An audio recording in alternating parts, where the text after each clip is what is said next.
The shadow of the Solarians. For 800 years, the Solarian Empire had cast its shadow across the stars. Their warships, vast crystalline structures that seemed to breathe with internal light, patrolled the Sagittarius Arm with unquestioned authority.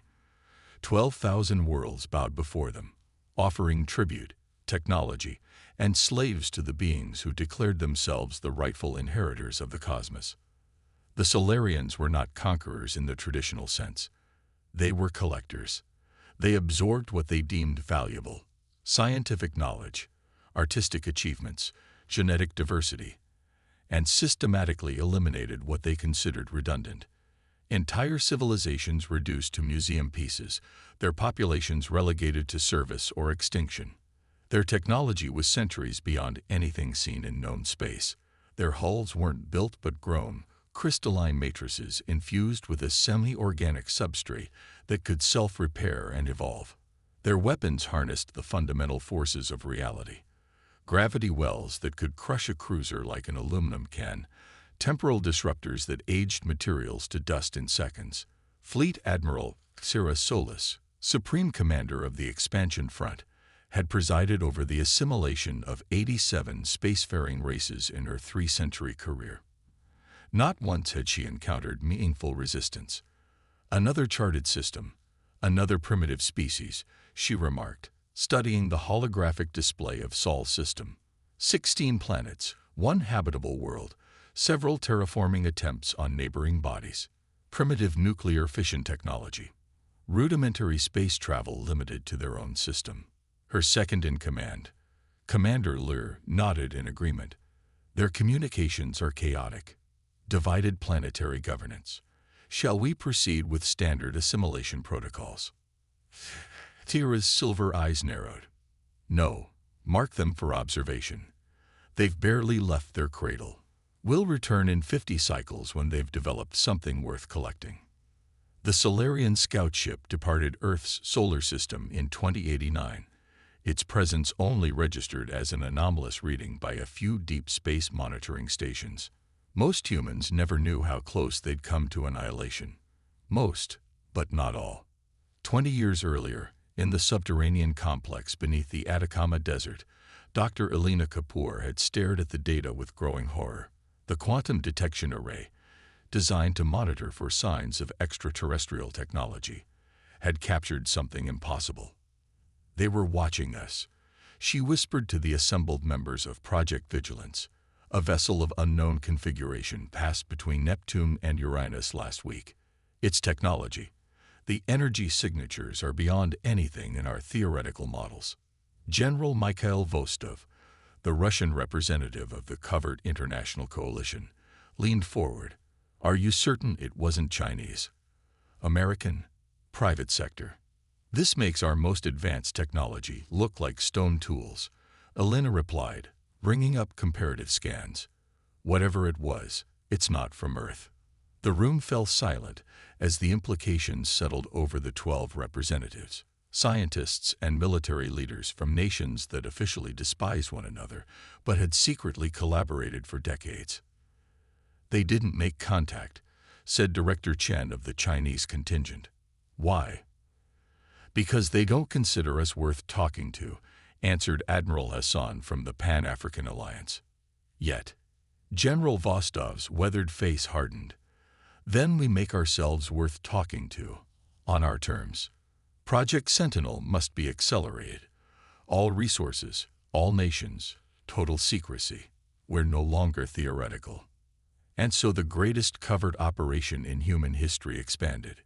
Hidden research facilities on Earth, Mars, and Titan. Resources diverted through shadow corporations and black budgets. The brightest minds recruited under the guise of private space initiatives. For 50 years, humanity prepared in secret while the public remained focused on climate restoration and colonial development of the solar system. By 2139, the Earth Defense Initiative had constructed its first true deep space vessels, the Guardian-class cruisers. Equipped with fusion drives and rudimentary deflector shields, they were impressive by human standards, but would have been laughably primitive to the Solarians. Yet they weren't meant to fight. They were meant to buy time. Because deep beneath Europa's ice, the true deterrent was taking shape. Project Prometheus, a vessel unlike anything humanity had built before. When the Solarians returned in 2142, it wasn't a scout ship. It was an assimilation fleet. 3 crystalline dreadnoughts and their escort vessels, appearing suddenly at the edge of the solar system. This time, they didn't observe.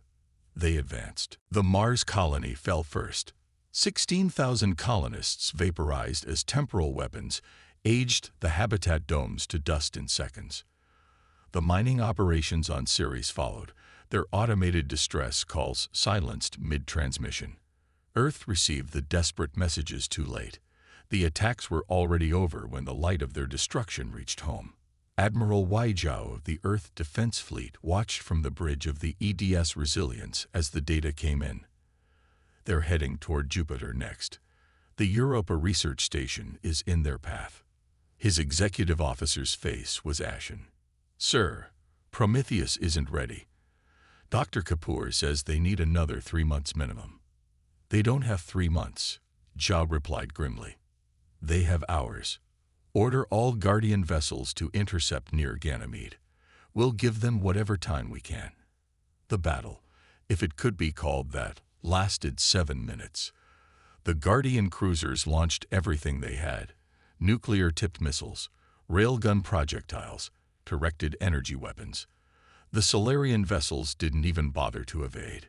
The attack simply disappeared before touching their hulls, as if reality itself rejected human weapons. The counterattack was methodical. One by one, the human ships were bisected by beams of blue light. No explosions, no debris, just molecular disintegration. Admiral Zhao's final transmission reached Earth with a 16-minute delay. They're unstoppable with conventional weapons. Prometheus is our only hope. Tell Elena. Tell her to light the fire. In the Europa facility, Dr. Elena Kapoor, now 83 years old and supported by an exoskeleton, watched the battle telemetry with tears streaming down her deeply lined face. The grandchild of the woman who had first detected the alien presence was about to make the most difficult decision of her life. We're not ready, she told the assembled crew of Project Prometheus. The quantum drive is stable, but the weapons integration is untested. The probability calculations suggest a 60% chance of catastrophic failure upon activation. Captain Aidan Rice, commander of humanity's last hope, stepped forward. With respect, Doctor, what's the alternative? We either test it in battle, or we don't test it at all. Elena nodded slowly. Initiate launch sequence. Evacuate all non-essential personnel to the backup facility. Deep beneath Europa's ice, something awakened. Not with the roar of conventional engines, but with a whisper of reality folding upon itself. The Prometheus didn't launch. It simply ceased to exist in one location and appeared in another. The vessel was unlike anything humans had created before. Matte black, absorbing all light, its angular hull seemed to resist visual focus. It wasn't large by Solarian standards, barely 300 meters in length, but it contained technology derived from 50 years of quantum physics breakthroughs that had remained classified from the public. Captain Rice took his place on the command deck. Position. We've emerged near Io. Sir, his navigator reported. Solarian fleet is 8 minutes from Europa at current velocity. They haven't detected us yet. Weapons status. Quantum disruptors at 60% charge. Probability cannon nominal but untested. Shields. The tactical officer hesitated. Sir, I don't even know how to read these outputs. According to this, our defensive field exists in multiple states simultaneously. That's by design, said Dr. Kapoor from the science station. It's not a shield in the conventional sense. It's a quantum uncertainty field. If the shield doesn't know where it is, neither will their weapons. Ray stared at the view screen, at the crystalline ships that had slaughtered millions without pause. His family had been on Mars. Navigation. Set intercept course. Tactical. Charge all weapons. Let's introduce ourselves. The Prometheus slipped through space like a shadow, its presence barely registering on conventional sensors. It positioned itself directly in the path of the Lid Solarian vessel, a sleek, luminous thing the size of a small city. "Open communications," ordered Rice. The Solarian response was immediate, not in words, but in action. A pulse of energy surged toward the Prometheus, the same weapon that had erased the Guardian fleet from existence. It passed through empty space. The Prometheus was no longer there. "Quantum jump successful," reported the navigator, a note of awe in her voice. "We're now behind their formation." For the first time in 800 years, a Solarian vessel experienced something unfamiliar: confusion. Their sensors detected the impossible, a ship that violated causality, that moved without moving. "Fire," said Rice. The probability cannon activated. It didn't fire energy or matter. It fired certainty. In a localized area around the targeted Solarian destroyer, quantum uncertainty collapsed into a single outcome: structural failure. The laws of probability bent until there was a 100% chance that the crystalline lattice would fracture along its growth seams. The destroyer didn't explode. It simply came apart, as if it had always been destined to break at that precise moment. Aboard the Solarian command vessel, Fleet Admiral Xira Solis experienced another unfamiliar sensation: fear. "Impossible," she whispered as the human vessel vanished again, reappearing inside their formation. "What are they?" Her question went unanswered as the Prometheus unleashed its full arsenal. Quantum disruptors triggered chain reactions in the semi-organic crystal hulls. Probability weapons collapsed shield harmonics into failure states. Reality itself seemed to turn against the conquerors. 3 Solarian light cruisers fragmented into glittering shards. A support vessel imploded as its dimensional stabilizers failed. The remaining ships attempted to coordinate, to adapt. But the Prometheus was never where they predicted, never vulnerable to their counters. Fleet Admiral Xira made the decision that no Solarian commander had made in centuries: retreat. All vessels, emergency translation to safe coordinates. But as her ships attempted to engage their faster-than-light drives, they discovered another impossibility. Space around them refused to fold, refused to allow their escape. The communication system on her bridge activated without her command. A human face appeared: Captain Rice, his eyes hard as flint. "This is Captain Aiden Rice of the Terran defense vessel Prometheus. You struck without warning. You murdered millions of innocent people, but you made one critical mistake." His voice dropped to a whisper that somehow felt louder than a shout. "You thought we were primitive." The view screen went dark as Prometheus appeared directly above the Solarian flagship, a dark promise of what was to come. And for the first time in 8 centuries, the Solarians knew what it meant to be hunted. The Terran counterstrike. The battle near Jupiter lasted 23 minutes. 23 minutes that rewrote the balance of power in the galaxy. When it ended, 2 Solarian dreadnoughts and 7 escort vessels had been reduced to drifting crystal fragments. Fleet Admiral Xira Solis had escaped with her flagship and 4 remaining vessels, jumping to emergency coordinates beyond Neptune's orbit. For the first time in her 3-century career, she sent an emergency priority transmission to the Solarian conclave. "We have encountered resistance," she reported, her silver eyes downcast in the holographic projection. "The species designated E4173. Humans have developed technology that defies our understanding. 1 vessel. Just 1 vessel neutralized 3/4 of my fleet." The silence from the conclave members was deafening. Finally, Emperor Xanaxis spoke, his crystalline features catching the light in fractal patterns of disapproval. "Impossible. You have failed in execution, not in assessment. Return to capital space immediately. We shall dispatch the Judgment Armée." "Majesty, I strongly advise." "You have lost the privilege of advice." Admiral Solis, "Your recommendations led to this. Embarrassment. You will face reflection upon your return." The transmission ended. Admiral Solis knew what reflection meant. Her consciousness extracted, analyzed for failure, then discarded. Her genetic material would be deemed flawed, her name struck from the imperial records. 8 centuries of service erased, unless she could redeem herself. On Earth, the images from the battle were playing on every screen across the planet. For decades, governments had concealed the existence of the alien threat, but there was no hiding this. The Prometheus had transmitted everything.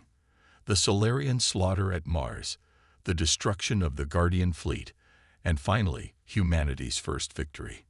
In the United Nations Security Council chamber, General Vostov, now well into his 80s, addressed the assembled leaders. For 50 years, we prepared in secret. Project Vigilance identified the threat. Project Sentinel developed our initial defenses, and Project Prometheus created our response. What you witnessed wasn't just a battle. It was the culmination of half a century of international cooperation, unlike anything in human history. And you kept this from your own governments, demanded the British Prime Minister. We had to, replied Director Chen, his once black hair now white.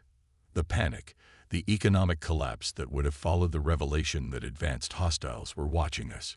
We needed time. And secrecy. The Prometheus, said the American president, leaning forward. How many more do we have? Admiral Hassan of the Pan-African Alliance answered, just the one. But now that the prototype has proven successful, we can begin full production. The quantum physics breakthroughs alone have revolutionized our understanding of reality. And when they return, asked the Russian president, what then? Dr. Elena Kapoor's hologram appeared before them, transmitted from the Europa facility. They will return, and in greater numbers, but now we have something we didn't have before. A weapon? Asked the Chinese premier.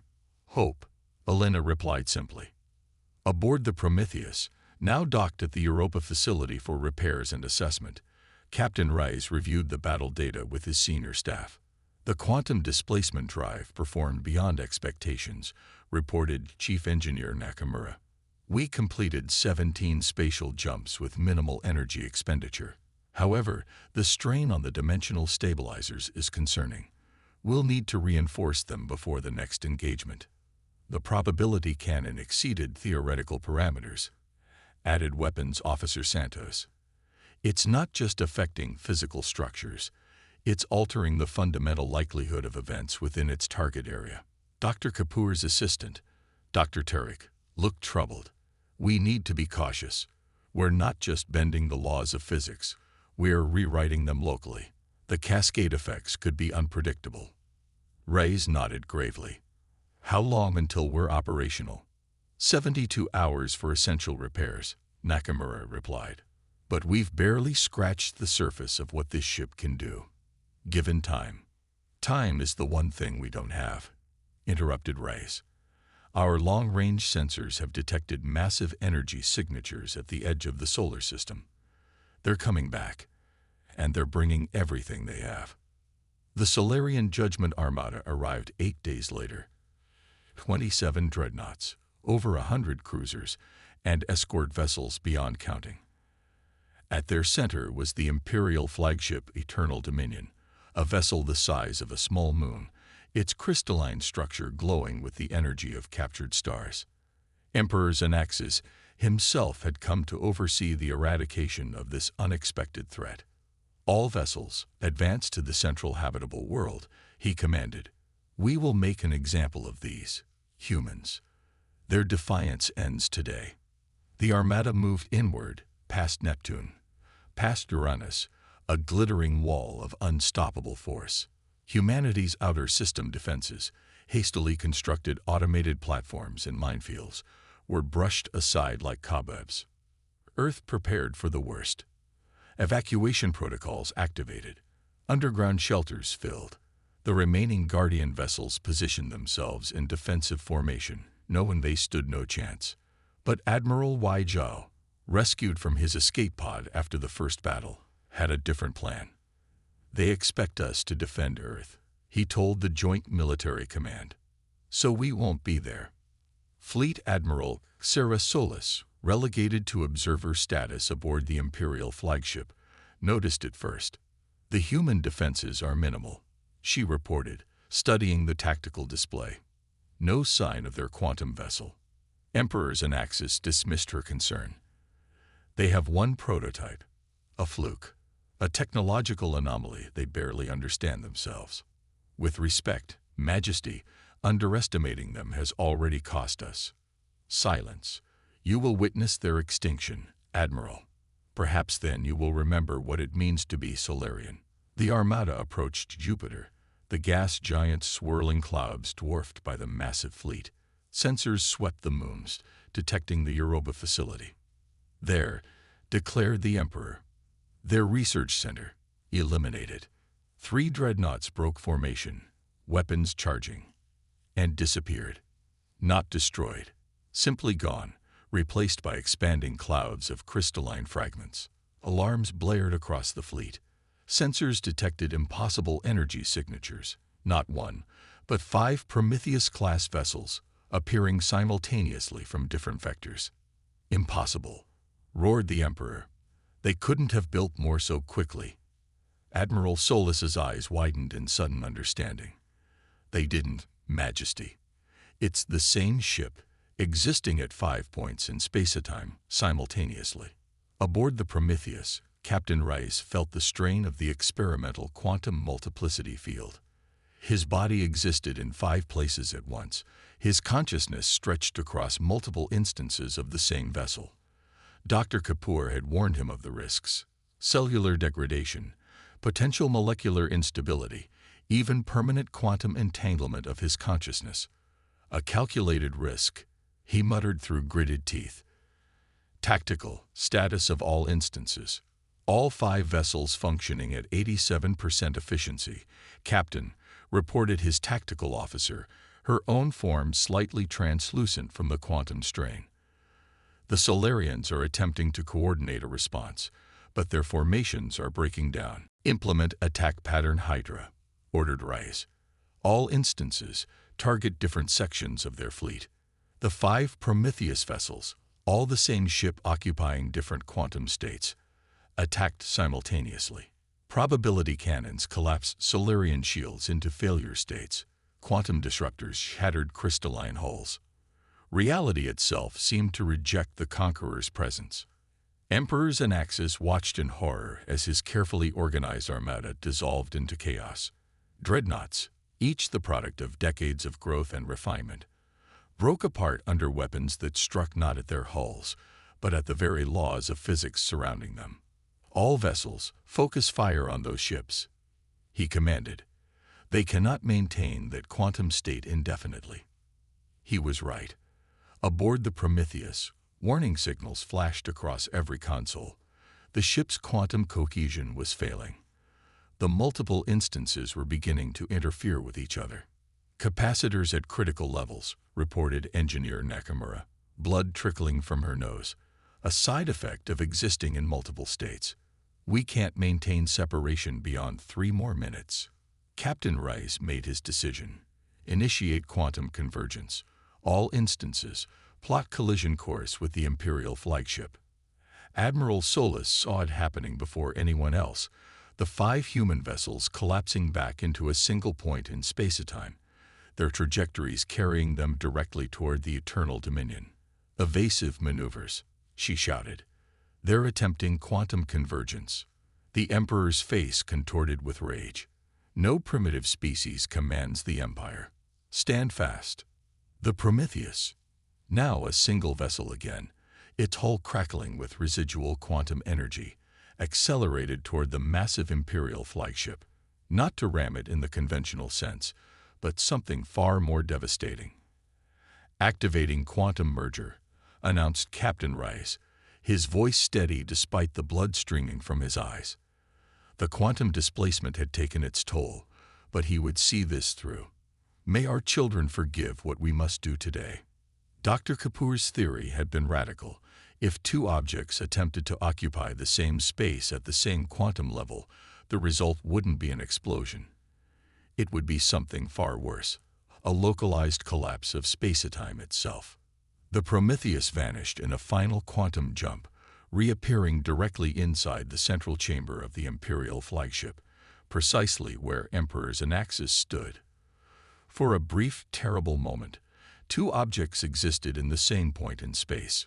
Reality itself screamed in protest. Then came the collapse.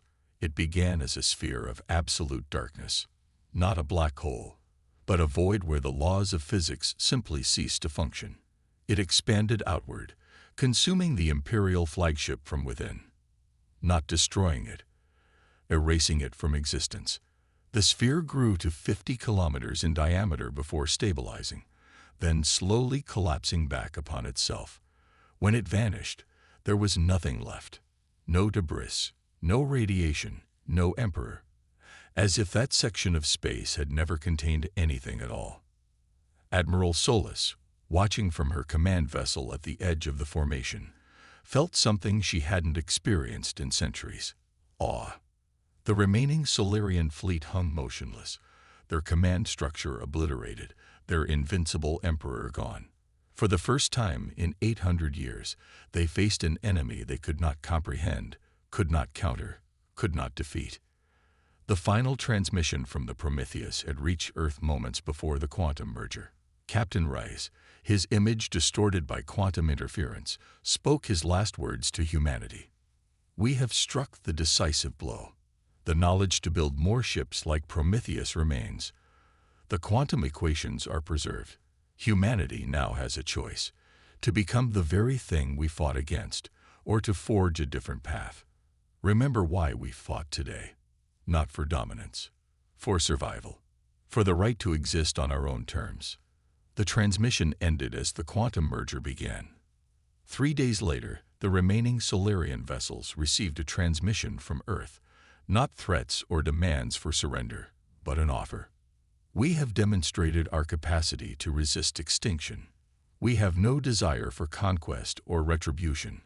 We ask only for recognition of our sovereignty and our right to exist without interference. Return to your empire with this message. The era of unopposed Solarian expansion has ended. A new equilibrium must be found."